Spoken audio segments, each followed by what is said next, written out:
Mary E.S. Mitchell, also known as Queen Mother Mary. And I'm so glad tonight we're going to have lots of participation with our broadcast. I want to welcome everyone to Queen Mother Mary's radio station. I hope that you tune in to listen to some fabulously inspiring music throughout the day and throughout the evening. We are 24 hours, and every now and then you might hear a little song that inspires you to think a little differently, to participate, to be positive, and that will be a good thing.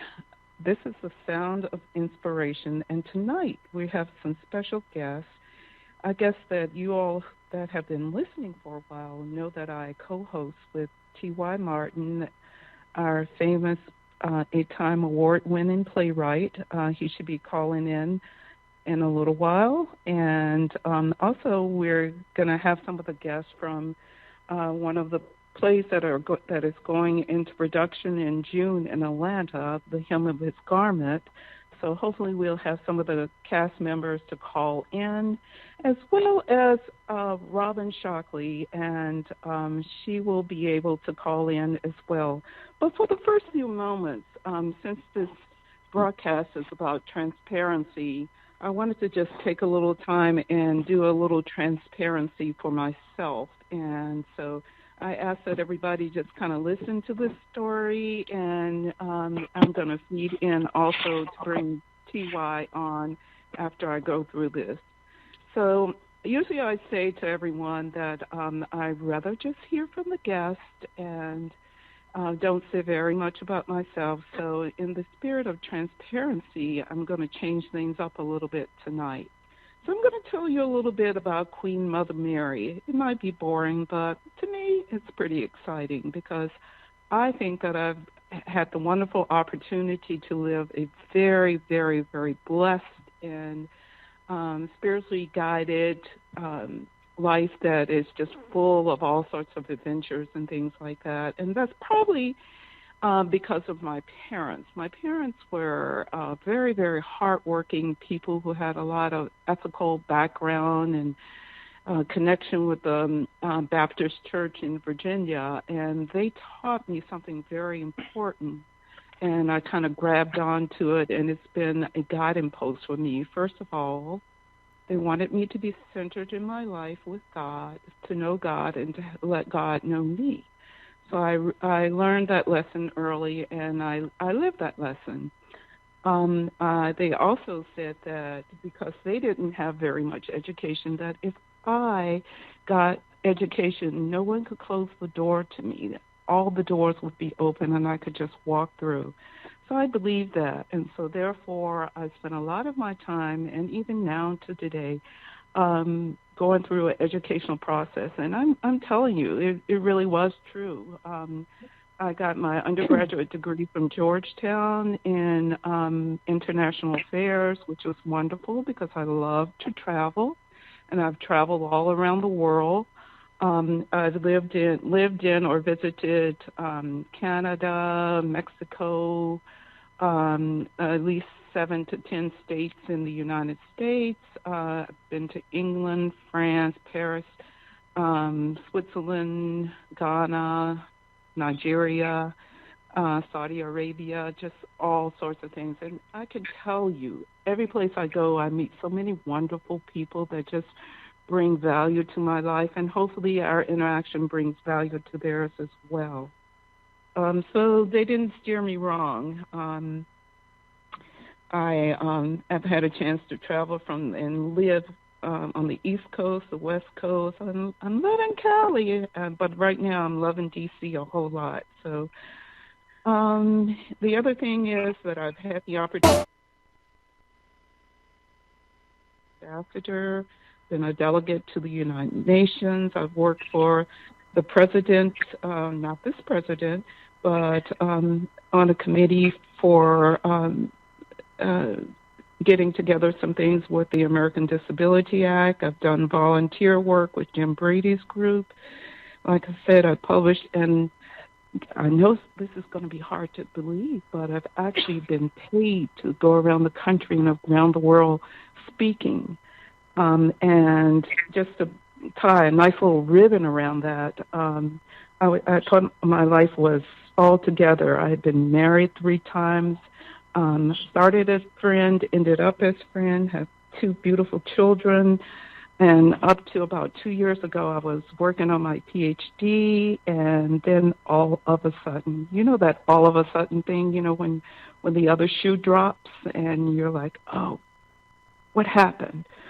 Well, what happened is I have a medical condition called intracranial hypertension. It's idiopathic. There's no reason that this happened to me, but most of the fluid that's surrounding my brain drained out, and my brain started shifting to the back of my neck, and I started having memory problems. I started not being able to speak well. I would stand up, and where I used to be able to just give public speeches and things, and it was like second nature to me. All of a sudden, I would be standing in front of a group of people, and now, what was I talking about? What was that? What am I supposed to be doing? And who are these people?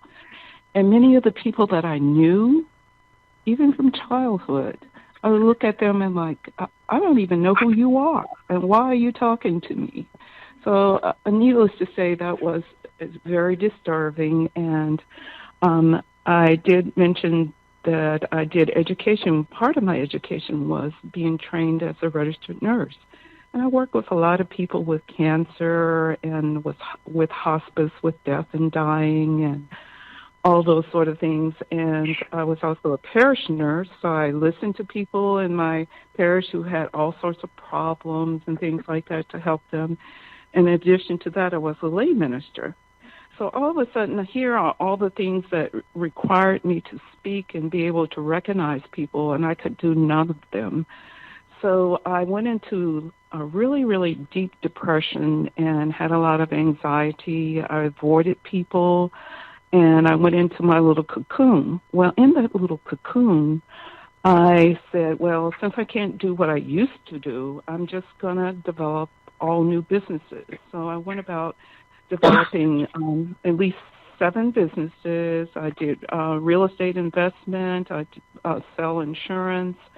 I worked some things with in the healthcare department. I did credit repair and all sorts of things, just all sorts of things. But one of the most wonderful things that I did with the help of one of the local people in the Richmond area is I opened up a company. I already had a nonprofit organization that helped people in Ghana, because that's where I'm a queen mother in Ghana.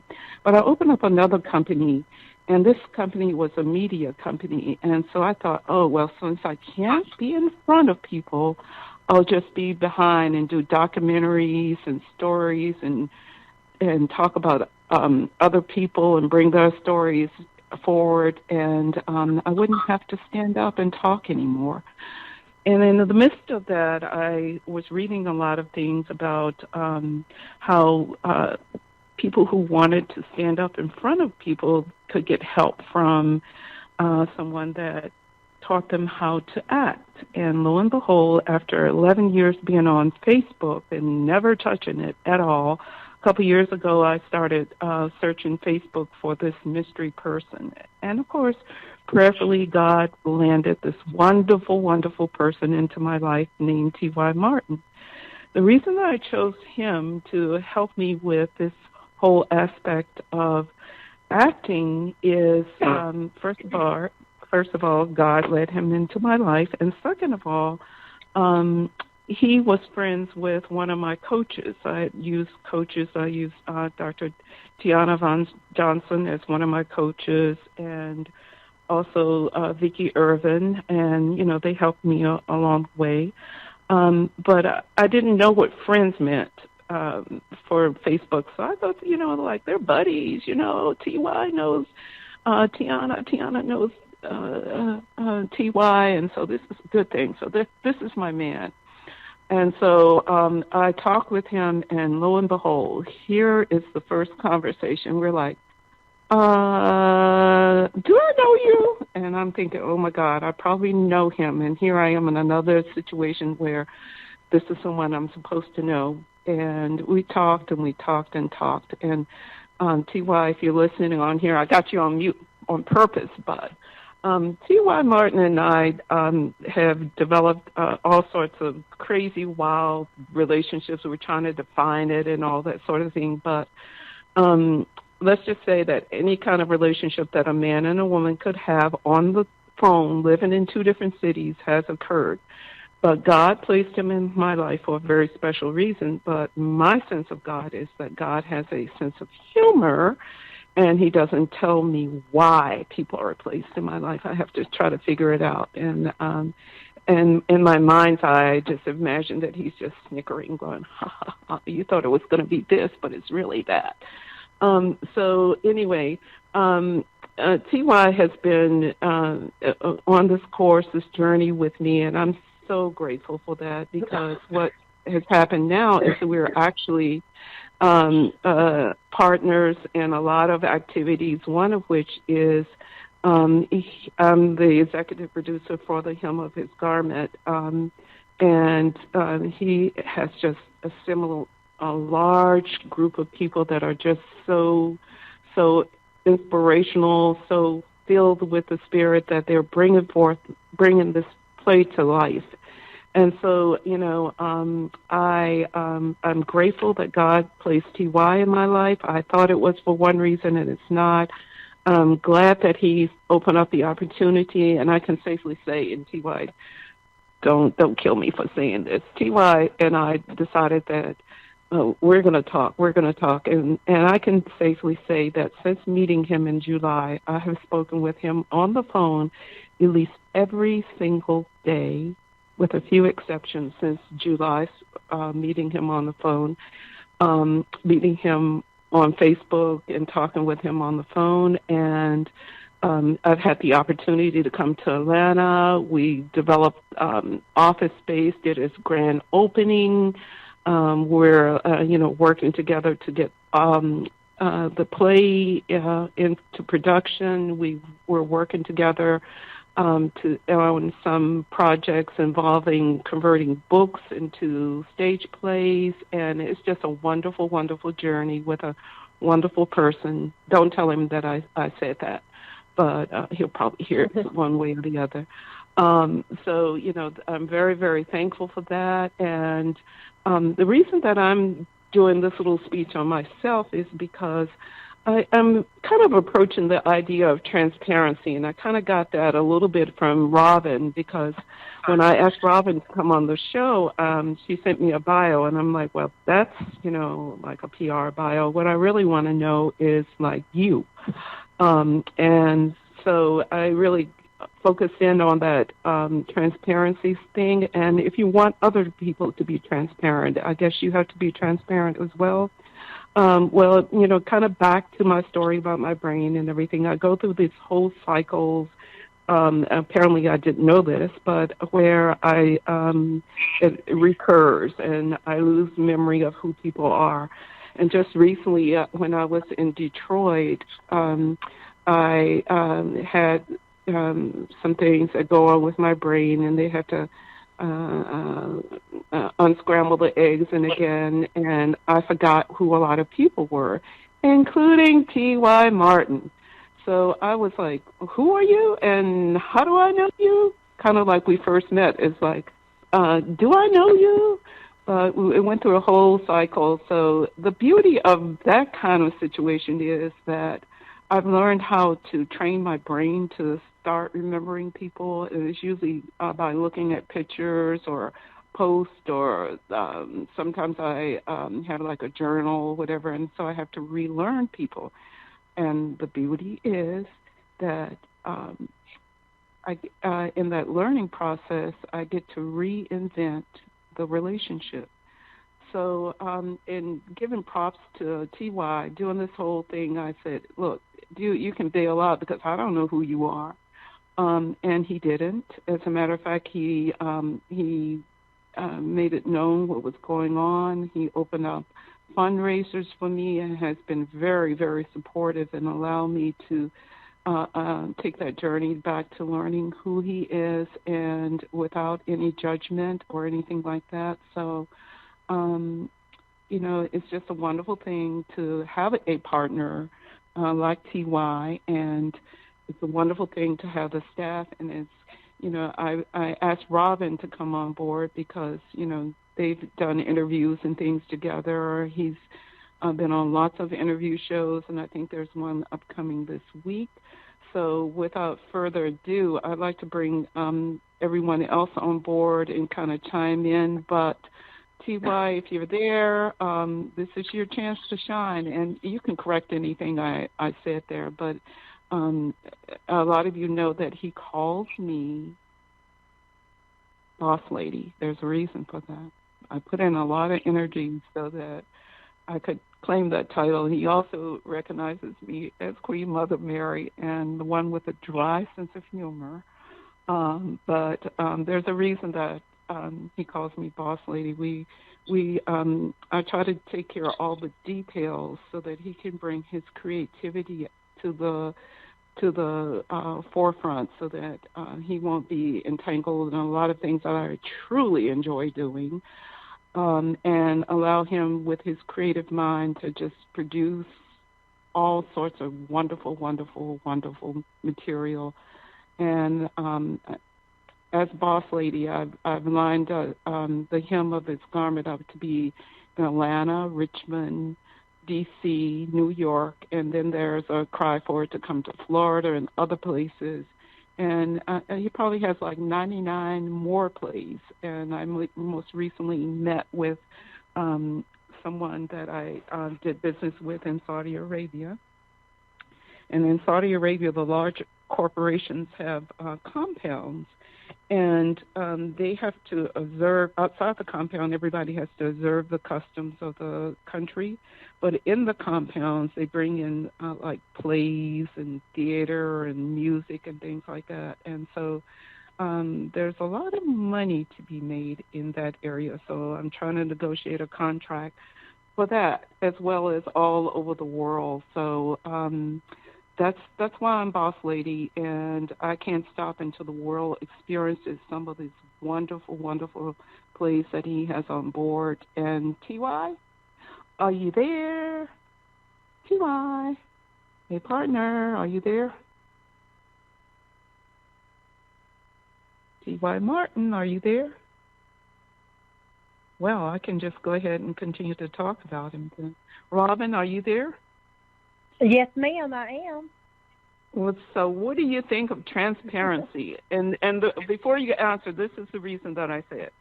All of us, including myself now, the revised part of me that stands in front of people, all of us have like this persona, this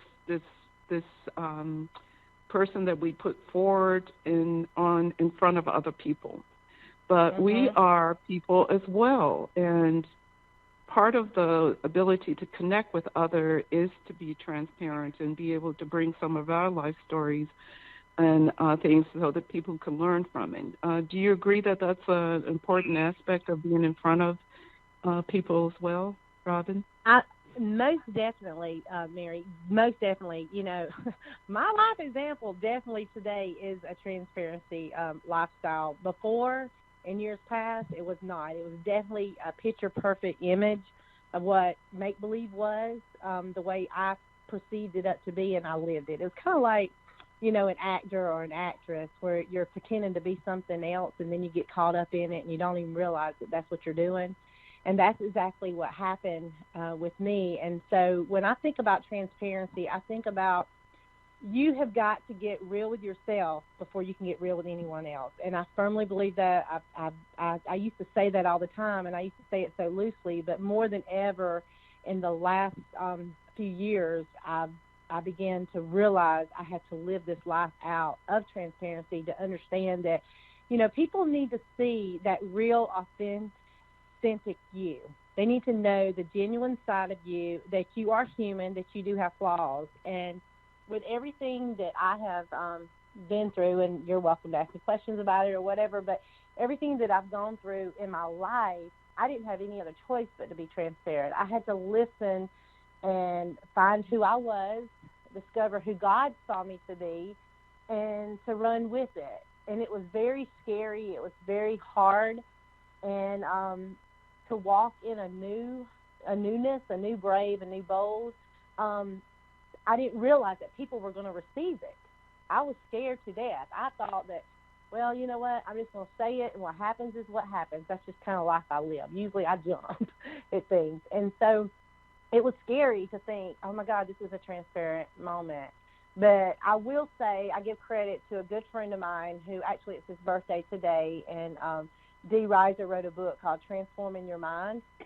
And through him writing that book, that actually helped me have an understanding about transparency and about how in order for me to make a difference in my community or in other people's lives, I had to make a difference with myself first. And so that's one of the things I get from transparency is that you have got to be real and authentic with yourself before you can be real and authentic with anyone else. Well, you're saying that, and I think that T.Y. just joined us.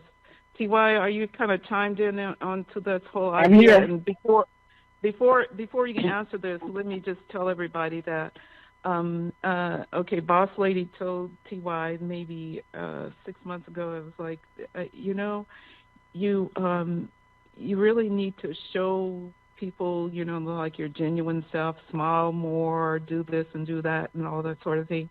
And I promised him that he would tell me every aspect of his life within 6 months, but he hasn't. But anyway, T.Y., you're in front of a lot of people, when you do.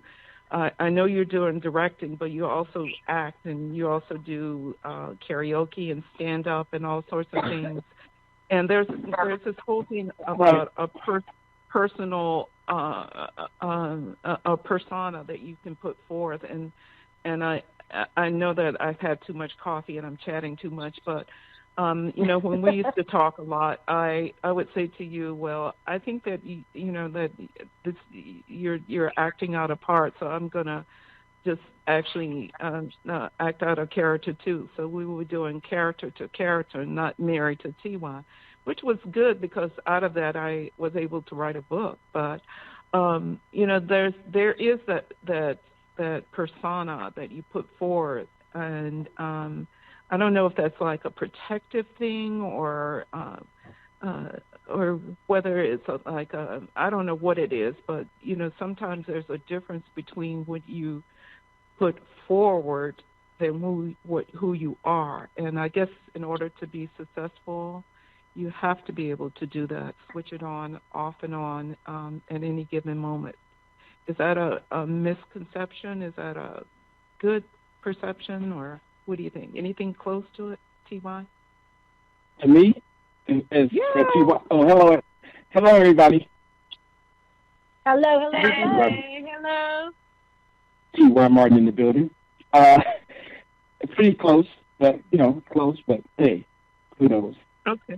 I know that. All right, so, I know that I was born to do creative things and to help and in turn, okay. I know that in helping other people, I'm helping myself. So that's pretty much it. All right. We all do take characters. Robin and I both, we kind of went into a little bit about how our lives have changed, or whatever. And I kind of delved into this the last time. I was like, okay, so do you reflect on some of your life experiences to write some of your plays, or do you look at other people? Do you how is it that you are able to put something on stage? It's just my mind. I never sleep. When I sleep, my mind is going, and I wake up. When I wake up every night, I'm thinking. I'm like I'm not in sleep. It's like I'm sitting and thinking. So I wake up into a thought. So I think that when I was a kid, when I was 6 years old, when I accidentally burned our house down. Wait a minute. You did what? Lord. Well, I'm not I'm not sure if we were moving into the house or was out of the house. I knew my mother was sitting in the chair sewing something, and I was sitting at her feet.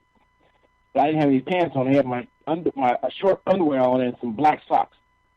That's the only thing I remember. These black socks, and these underwear and this T-shirt I had on. And she said, "Go in the closet," which I think we did live there. She said, "Go in the closet," and because the clothes all over the closet. And she said, "Get you some pants and put them on." So I guess we were going somewhere. I was 5 or 6. I'm not sure.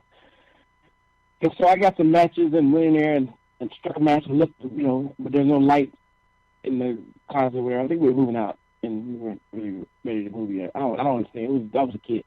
And I struck a match and I was looking for it there and the match went down. I caught myself putting it out and threw it down, whatever, and down. Let's straight another match. I said, after 5 matches, here's the pants. So I went in there, put the pants in there. On my way back to the living room where she was sitting there sewing in the chair, I laid the pants in the dining room and went back and sat down at our feet. And we smelled smoke and everything. And after that, I saw the guy next door. I saw the house, the bedroom on fire. The closet started. And then the guy next door, ambulance took the fire trucks took so long to get there. He stuck his leg through the window with his water hose and was trying to put the fire out, whatever. And I know I stood across the street with the family in the yard. It's a fire. It's a fire. Some people gonna crowd around the house and whatever across the street. So I stood. They took me across the street.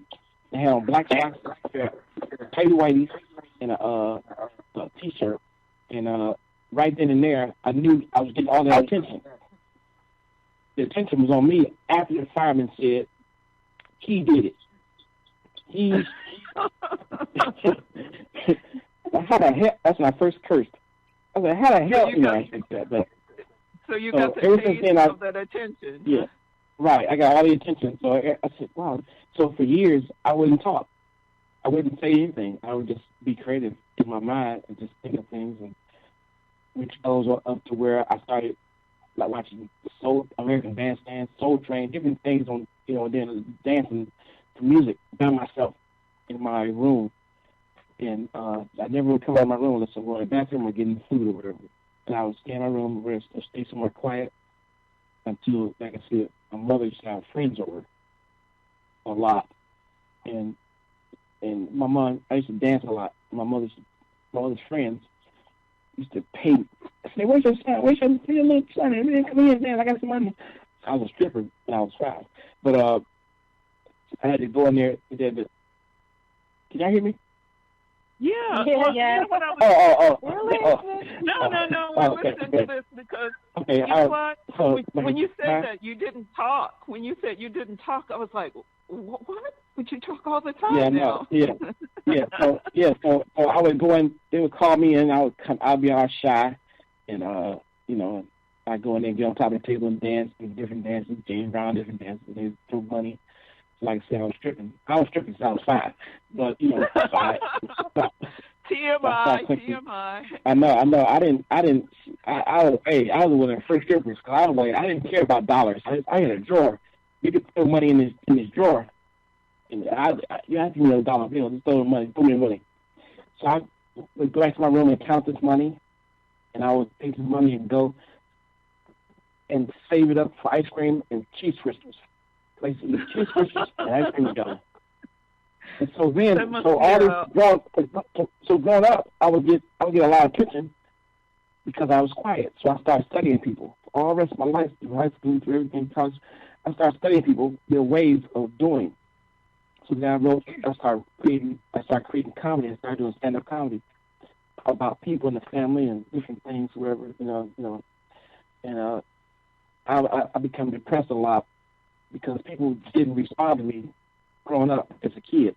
I didn't get a lot of responses until I got older, and I was doing stand-up comedy, and I started doing saying things that people wanted to hear.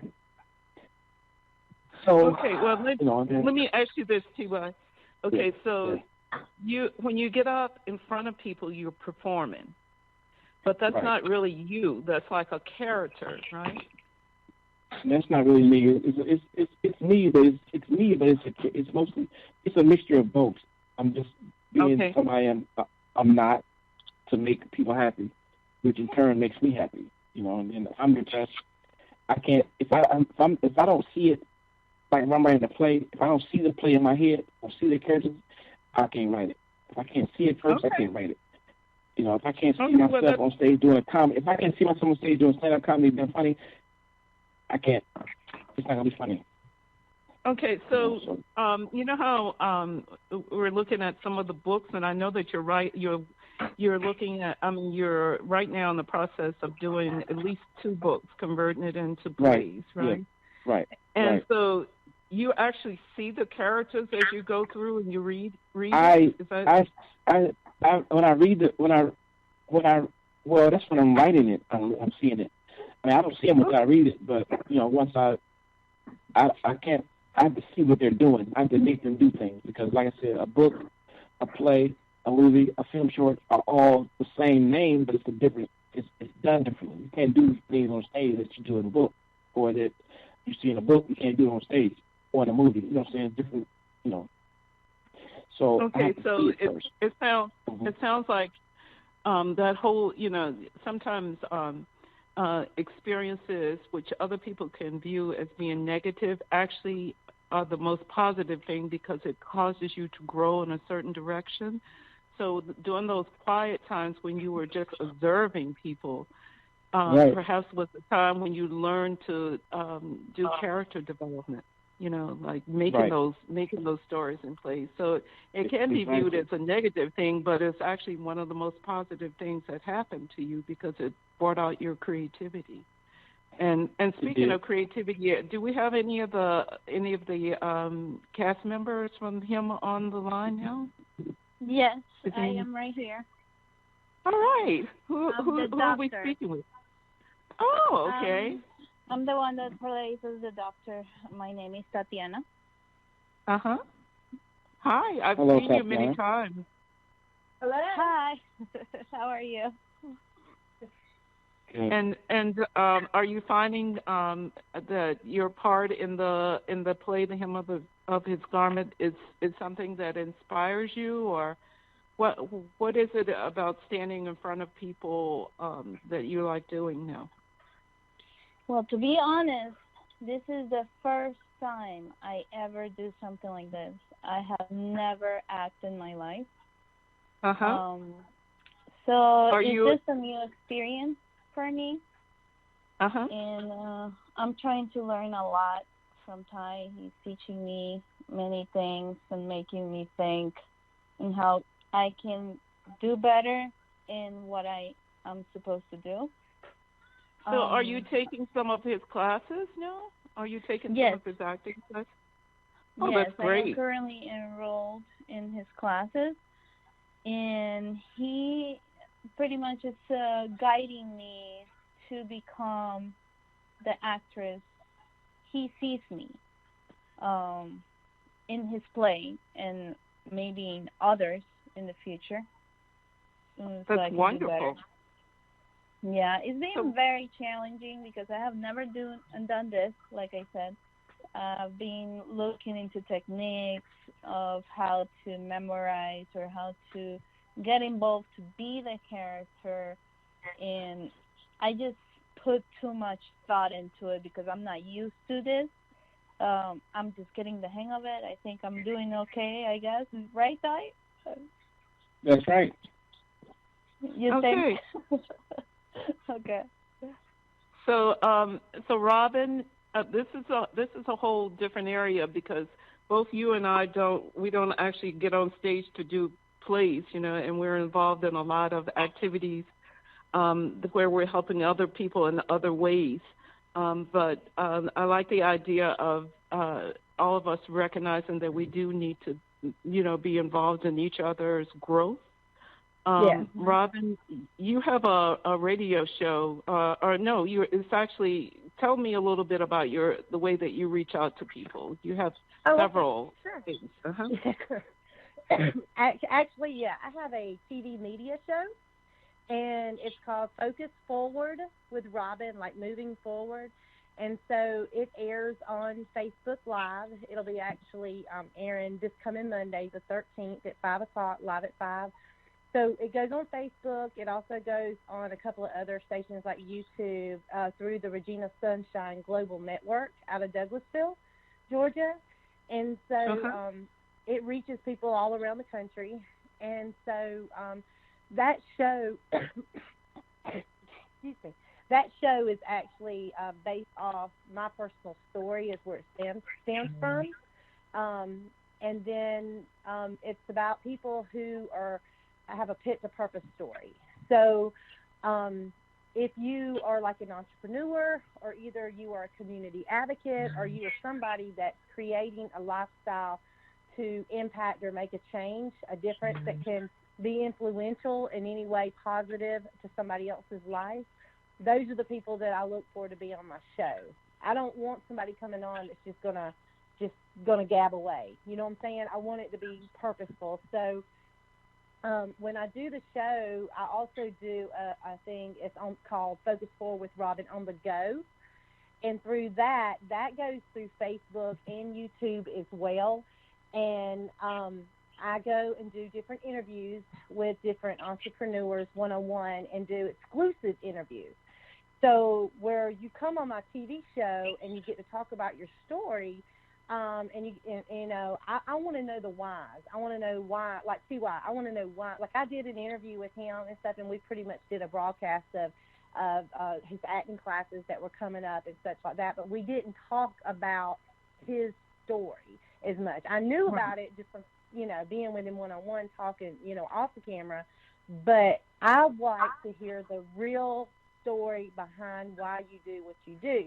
So I do interviews, and I go to different places and around, you know, the states, and I just interview different ones that ask me to come, and so they can get acknowledgement, especially some of the ones that are rising up and they're growing in their new adventure of their brand, or whether it's their business, and they really want people to know the real them.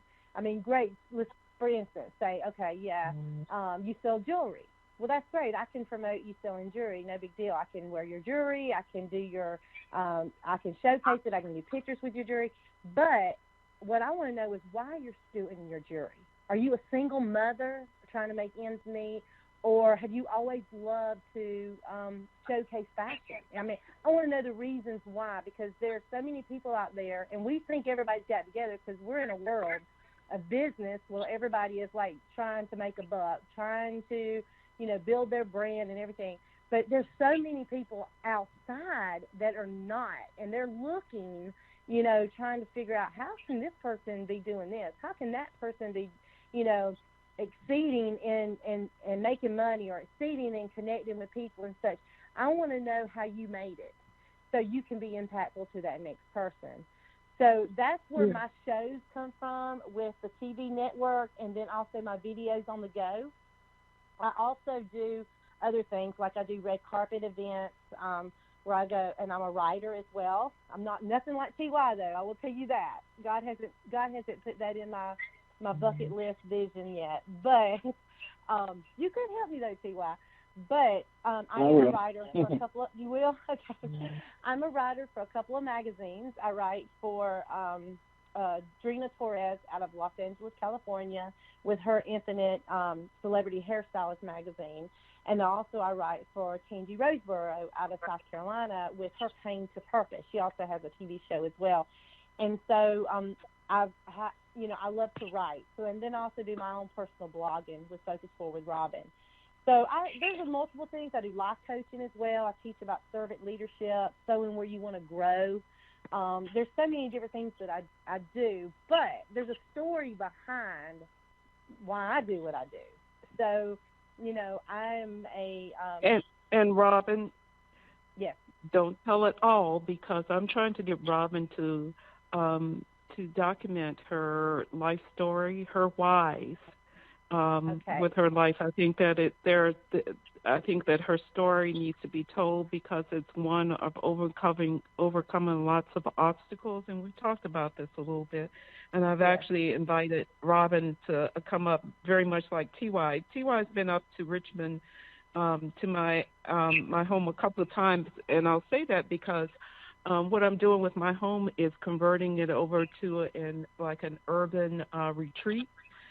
because I don't know what he thought it was going to be like, but when you come over to the hub, it's like an intense, like a program where for personal development, and the outcome is so that you'll be able to conceptualize how you can go through your storytelling, so that you can either make a decision about whether you want to do a documentary or a play. I work a lot on documentaries, and TY works on developing plays. So, Robin, still that invitation to Virginia is still out there, and yes, ma'am. You know tell. what? I appreciate that so much, and it's so ironic tonight. Right now, as I'm on this call, I'm actually packing because I'm actually going away for the weekend and just kind of secluding and shutting down to some things to get my book going. My girlfriend is part of my tribe. Brandy There Hunt, you go. Yes, and she has been, God, and actually I was on my way out of town to Raleigh a couple of months ago, and about a month or so ago, or not Raleigh, Southern Pines, to do a fashion show, red carpet. And as I was driving, the Lord just spoke to me and totally shifted the title of my book that I thought it was going to be, and also shifted some of the other parts of it. And I was like, oh, I don't know if I can do that. But it's like what you said, Miss Mary, it's my story more so than just being encouraged. It's not going to be I thought it was going to be more of a self-help book. You know what I'm saying? My biography is going to be more of a self-help, but God totally shifted it to being my life story. So yeah, and you know what? There's power. There's power in that because, I promote storytelling all the time, and that's why I focus on this transparency thing, because there's a reason that we have experiences, but if we reflect on them and bring them forward, other people can learn from it.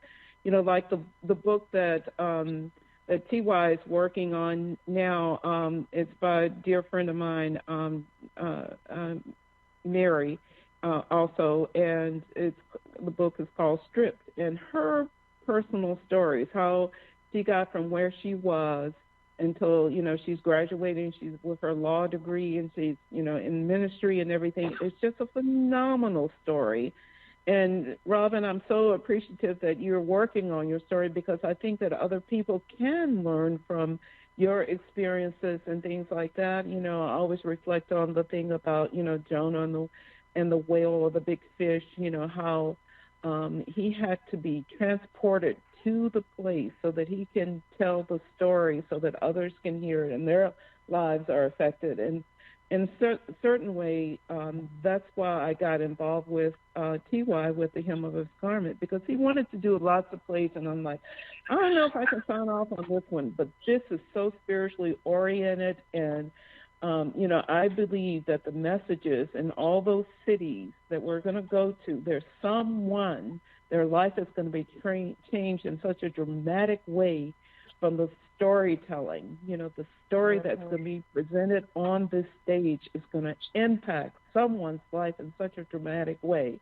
And so, I was so glad that, that some of the cast have, chimed in to talk about, how they feel about being a part of this. But TY, that every day I kind of peck at you because I think that his life story is the one that needs to be presented, not other people's life story. And I'm waiting for you to tell me one day that I'm writing my life story to present on the stage, because I think it's there's some things that I've learned in our daily conversations on the phone. And bless his heart, he never says to me, Mary, will you just stop calling me? Or I don't want to talk to you for a month or something like that. So, and bless his heart, he's just a giant. But I think that, Robin, you're on course, and the door is always going to be open in Virginia, and we'll follow through. And we talked about it a lot, but we're going to move beyond talking about it. And like I said, I wrote out, thankfully, that TY allowed me to do my character development so that I could finish my book, The Cog. And he has agreed that he's going to get some performers for that particular project for me so that I can capture that. And that'll be part of my story. But storytelling, whether it be on stage and film or whatever, is such an important thing because it's not just for us. It helps other people to reflect and heal on that. Exactly. So are you ready to start writing your book? T.Y. Yeah. Am I ready to start writing my book? I mean, yeah, I'm ready. I'm ready. I'm almost ready. All right. I'll be ready. All right. I'll be ready real soon. No, I really think that, because we've had some talks about life experiences and things, and there are some things that we have had in common that connected us in a special way. If you can connect with me, because I'm hard knocked, I'm hard nailed. If you can connect with me in a way that shows, and we have completely different backgrounds, and in saying that, I recognize that you grew up in Ohio and you shared your story about the fire, and I know that there are some things that, and you can correct me now, there's some things that are going on with, your family and everything, so I really appreciate the fact that you're here with us tonight, and, our heart goes out to you as, things change with the health of your brother. So we hold him up in prayer, and we're thankful that you're able to be a part of this discussion tonight. But we're also very much aware that your heart is affected by that. But I do think that you need to write your life story because just the little things that you shared with me are so wonderful for people to know that that things happen, and people are affected by it, and you always have such a positive outlook about forgiveness and all those wonderful things, and your plays are just so impactful. I can't wait to the next one and the next one and the next one that goes in production. So is there anyone else on the line that want to chime in and talk about maybe that that whole thing about being in front of people versus the internal things that you've experienced in your life? Mary, I'll add just one thing that I may have shared it with you. I'm pretty sure I shared it with T.Y. before, but if anybody's listening, especially with people that are on here, like the actress that's on here and such, and T.Y. using his gift, and you having your gifts, and I'm using mine. I never thought that I had a talent. Like T.Y. said, he knew there was something. He knew he was funny, he was comical, he was all that and such. But when he was young and everything, but with me, I didn't think I had anything. I thought I was a misfit, and so. But it was like God told me, use what I've given you. Well, I thought, I didn't play an instrument. I couldn't sing. I definitely couldn't act. I did a little bit in church, but it wasn't that wasn't a gift. I didn't sing. But one thing he showed me was that, I have a voice. So he's given me a voice, use what he's given me. And so I was like, okay, God, how am I going to use that voice? And so I got, started thinking, what should I do? And so I love makeup. I've always loved makeup.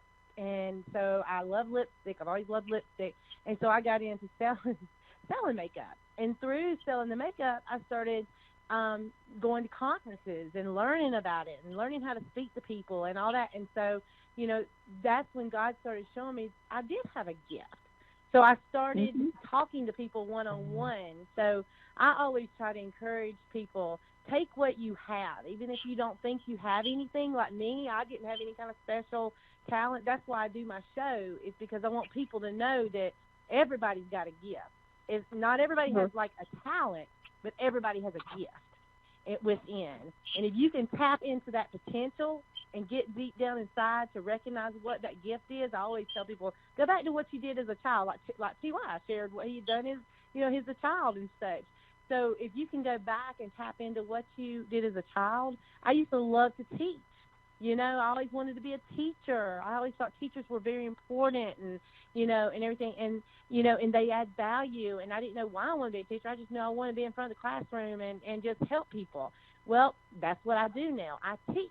I help educate, not in a physical classroom, but I do classes, I do workshops, I do things like that. I do conferences and such. So, I would just be an encouragement just for people to utilize what their gift is and to tap into what their potential is so they can discover that gift.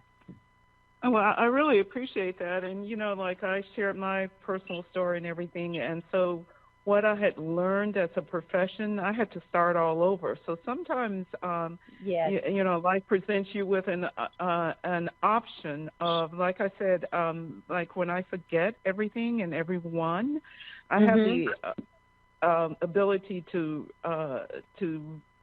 interact with people without fear, and to say to them, I really, I know that we had a relationship, but I don't remember what that is, but I'm willing to work towards building one. And so I'm say that to the world as well. I know that I'm trained to be this, but now I'm doing this. So I had to relearn and reestablish all sorts of things. That's how I ended up with like 7 businesses, because I couldn't rely on what I knew before. So I just went out and I opened up 7 different companies because I had been successful before, so I know I could do it again. I just couldn't remember how I was doing it.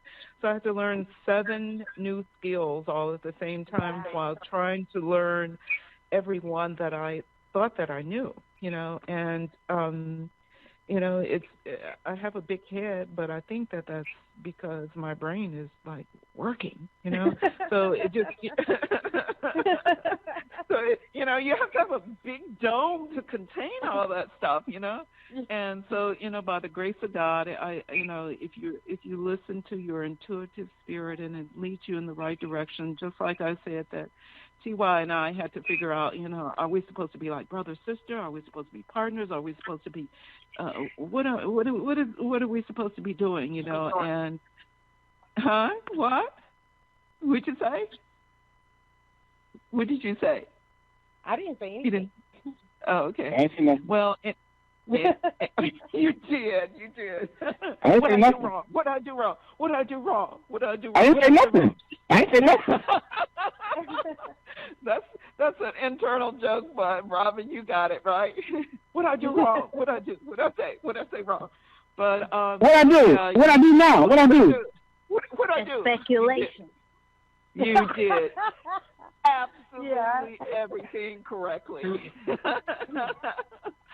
Except you need to get on that book because people need to learn from your life story. But, Robin, back to what you were saying, you go back to the basic things that you were interested in.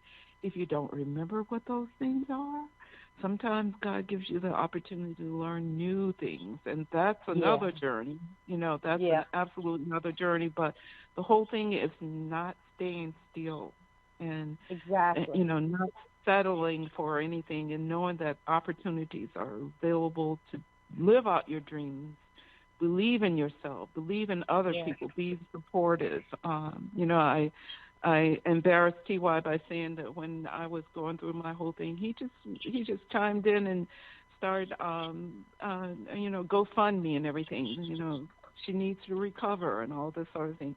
Those are the things that you do for people. When you see someone that you're interviewing and you're saying, well, I can open a door for you, or you can invite somebody to Virginia to do the thing in the urban development whole area. You see entrepreneurs and you have opportunity to use their products or use their services and things like that. We're all, connected in a very wonderful and strange way. And like I say, my perception of God is that he has a sense of humor, and he says, you're going to be connected to this person, but I'm not going to tell you how. And you have to figure out how. You have to figure it all out. And that's the beauty of it. It's like, why did you put this person in my life? And, and you have to figure it out. You have to figure it out, and that's the beauty of it. Yep. That's right. True. So T.Y., if you were to, yes, ma'am. to say something about. I've been talking about the hem of his garment, but you know, Yeah.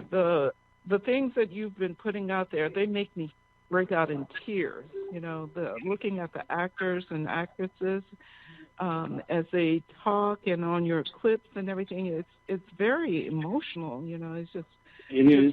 It is. It's real on life. the heartstrings. It's just real life. You know, I write shows. I write comedy too. I write comedy. It's some comedy in the play.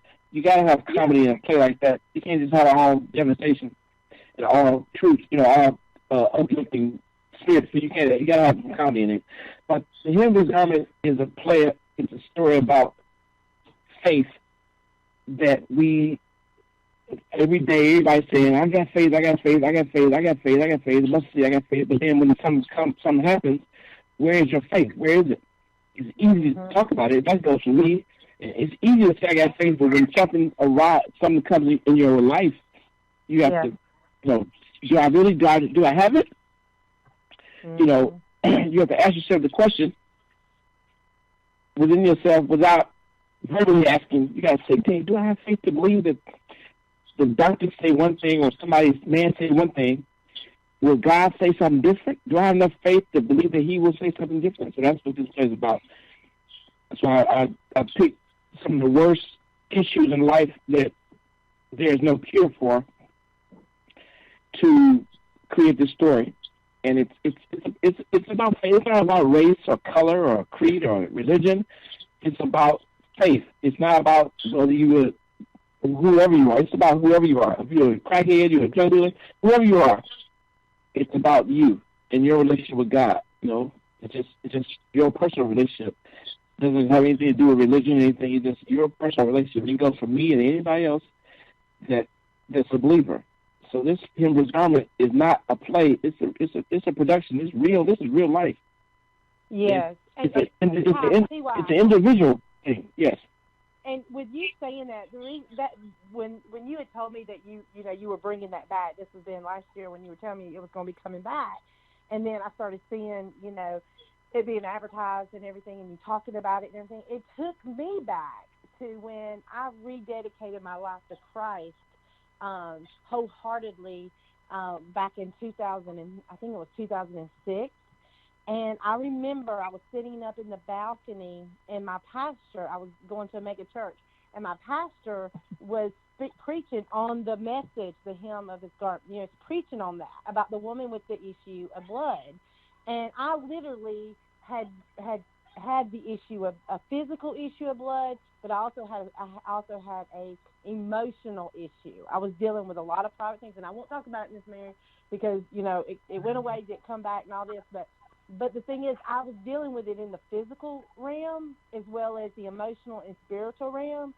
But getting to, and I felt like getting to that church, getting in that house, and hearing Jesus is everywhere, okay? He can speak through you, he can speak through me, he can speak through the pastor. And in my case, he spoke through that pastor, and I was and it'll be in my book, so I won't say anything, but I was in a desperate situation at that time, really bad choices I had made, a lot of bad things had happened to me and all this. And so I had literally felt like I needed to touch the hem of his garment. So when I heard that on this title, and then I started seeing it be talked about again, that's what triggered me to remember that, my relationship with God is not religion-based. It's relationship-based.